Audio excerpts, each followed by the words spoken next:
to Wise Wednesdays here on FanDuel TV, and we bring in a guy that spent a lot of time with me. He's with me every Wednesday into Thursday. We tape Wednesday, Thursday, 9 a.m. Eastern. You can find East Coast Bias on FanDuel TV. Once the football season rolls around, he's a part of the Wise Guys crew, and we can't wait. Less than 10 Sundays away from the NFL season, but it's been a busy couple of days in the NBA. So Raheem Palmer of East Coast Bias, Winger Wise Guys, Philly Special. What's up, buddy? Good to see you. Life is good. I mean, the Philadelphia 76ers just got Paul George, so that was huge for us to compete against the New York Knicks and the world champion Boston Celtics. So hopefully that puts us over the top. That's where I want to start, Raheem, because I think both of us consider ourselves good historians of the NBA.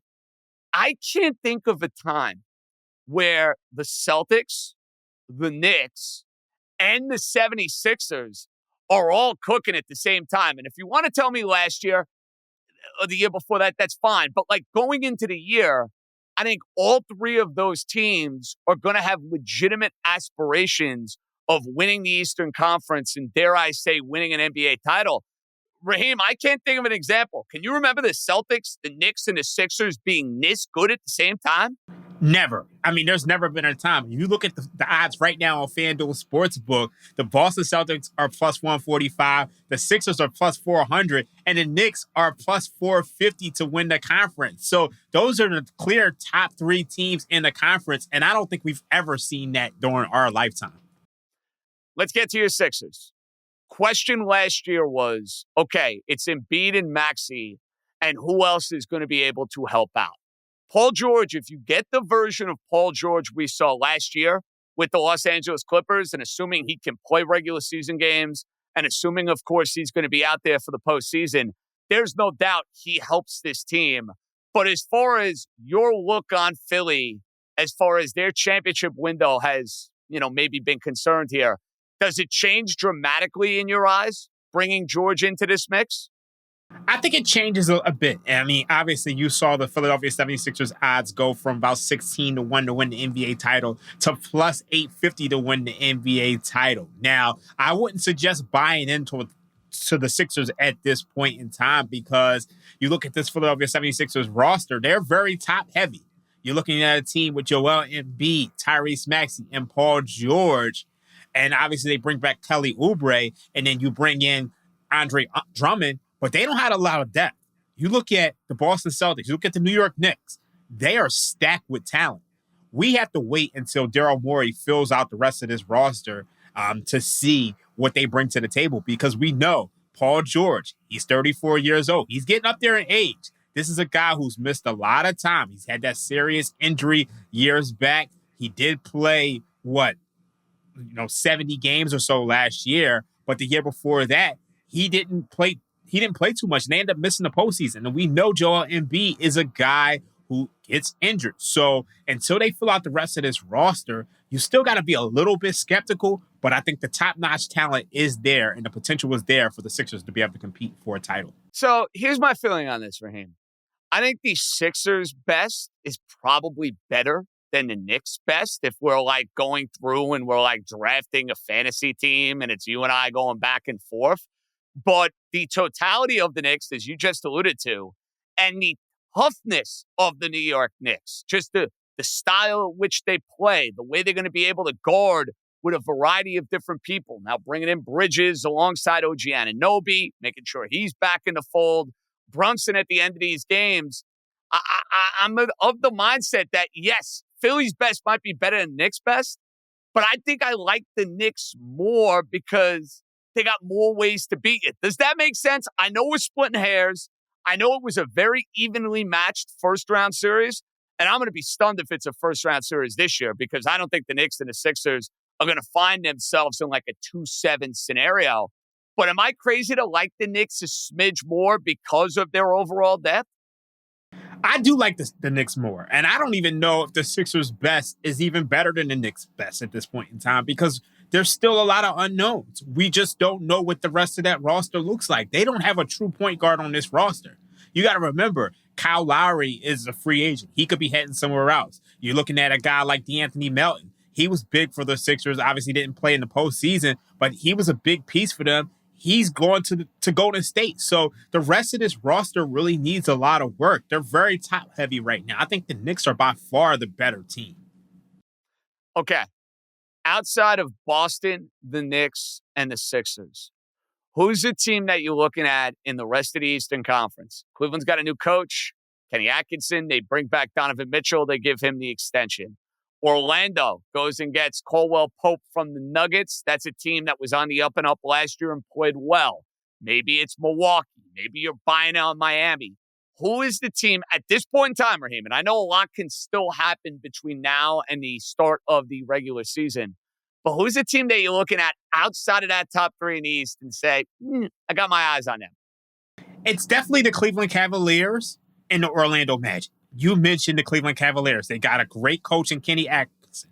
I think he's going to take that team to the next level. But also look at the Orlando Magic. Orlando Magic were a surprise story last year with Paolo Banchero, Franz Wagner. I think you add in a shooter like Kentavious Caldwell-Pope, and I think that makes this team that much better. And if the Magic can somehow find another scoring guard, they're going to be scared because they had a top-notch defense last year. I think Paolo's going to make the leap. I think Franz is going to make the leap. So those are the two teams outside of the big three that I'd be looking forward to.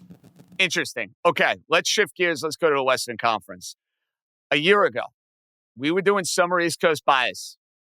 We were all over the Oklahoma City Thunder to win the title. And I know they didn't win the title, but hey, considering where they were the year prior, they are the number one seed.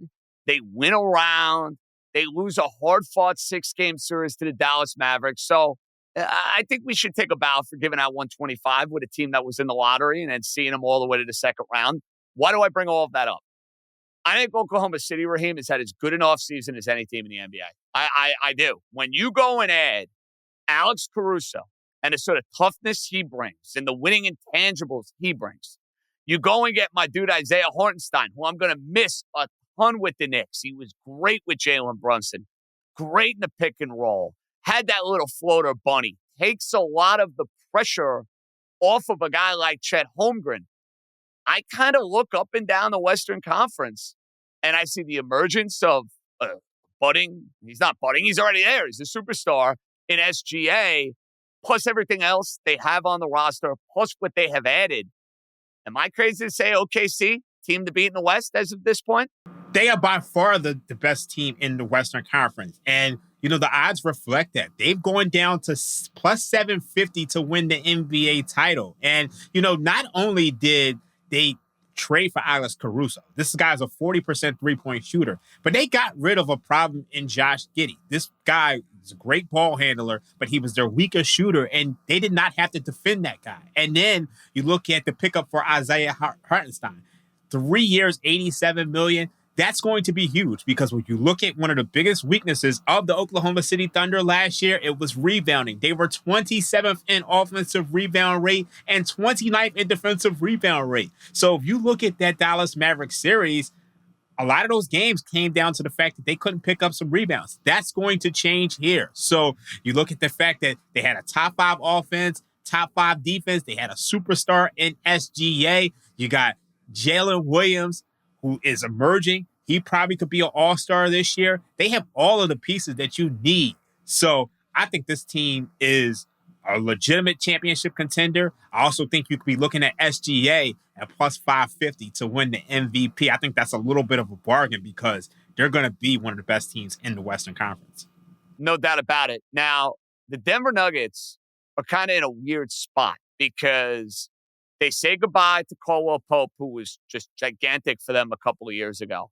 They're kind of not as willing to go and keep their guys as compared to a team like the Celtics that's basically blowing through any sort of cap number. Hey, Derek White, no problem. Jason Tatum and Jaylen Brown, no problem. And I'm trying to figure out how Denver, Raheem, gets better this offseason. I know they still have the Joker. You want to tell me Jamal Murray is going to be healthier? Porter Jr. is going to be better in the postseason? All right, you could spin me on that. But the rest of the roster, it seems like there is work to do. Would you be selling Denver stock? I'm definitely selling Denver stock. And look, if you look at the big three, You look at Nikola Jokic, you look at Jamal Murray, you look at Aaron Gordon. That is a hell of a core. But around the core, when you lose Kentavious Caldwell-Pope, that's a huge loss. When you look at the attrition of losing Bruce Brown last year or losing Jeff Green last year, what is around this team? They're basically dependent on nailing those draft picks. And they're planning on starting Christian Brown. I don't know what we've seen from Christian Brown that tells you he should be starting on a championship caliber contending team.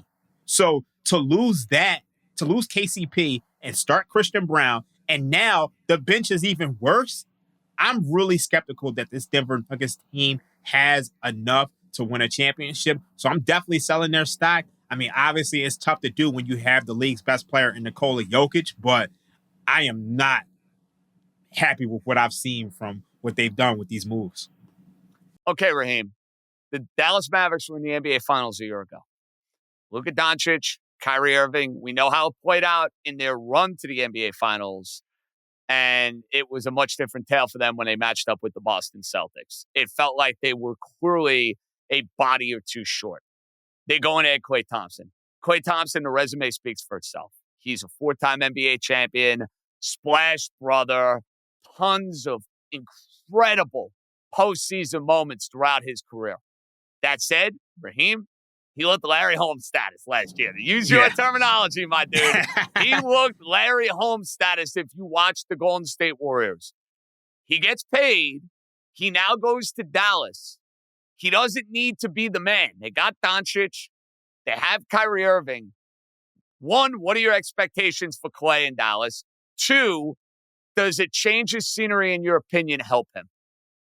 Well, I want to add, they also added Najee Marshall along with Klay Thompson. So I think the Boston Celtics, they did a really good job at exposing the lack of perimeter threats for the Dallas Mavericks outside of Luka Doncic and Kyrie Irving. So they had to, punch up that offense a little bit. But what they did lose is they lost Derrick Jones Jr., they lost Josh Green. So they could be a little bit worse on the defensive end. Now, obviously, you still have the combination of Luka Doncic and Derek Lively Jr. I think that pick and roll was absolutely devastating to teams.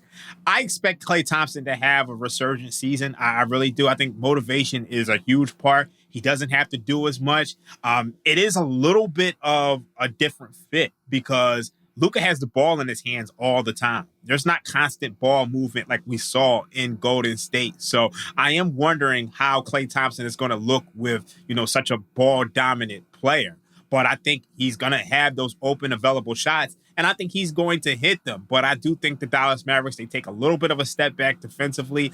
I think everything broke right for them last year, and I'm not sure that's going to be the case this year in a tough Western Conference. We got my buddy Raheem Palmer, East Coast Bias, Ringer Wise guys, really special right here on Wise Wednesdays. When we come back, I don't get the sense Raheem would put the Dallas Mavericks number 2 in ranking teams out west. So I'm kind of curious to see, all right, who's he got in that second spot? We'll run through the NBA futures board, and it's never too early to start thinking some NFL strategy. So I don't need picks from Raheem, but I need some strategy on how we should get ready for the start of this NFL campaign. All that more. It's Wise Wednesdays right here, FanDuel TV.